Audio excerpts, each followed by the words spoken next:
Salut Sajo, bienvenue dans Combo et Synergie, où je vous parle d'un combo ou d'une synergie jouable en Commander multijoueur. Aujourd'hui j'ai envie de vous parler d'une réflexion que j'ai eue à propos de Saï la talentueuse.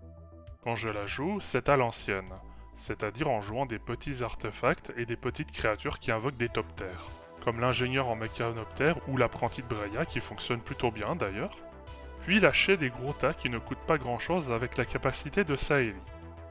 Des gros tas comme Colosse de Sombracier ou Embraseur Escoufle Enfer que j'aime bien car ils se boostent avec le nombre d'artefacts.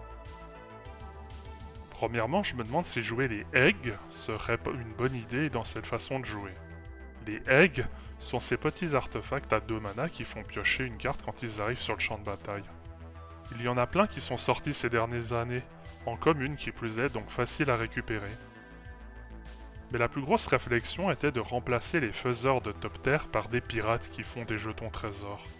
Les trésors sont des artefacts, et qui peuvent d'ailleurs servir 2 fois avec la capacité de Sally. Je m'explique.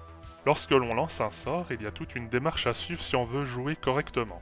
Et il faut savoir que les capacités de mana sont activées tout en dernier, ce qui fait que les trésors comptent dans la réduction offerte par Sally avant de l'utiliser pour le mana. Alors certes, on y perd d'éventuels attaquants ou bloqueurs, mais on y gagnera de la mana, donc de la rapidité quelque part. Et pour finir, il y a pas mal de dragons qui aiment les jetons trésors, dans Commander Legend 2, comme Ganax par exemple.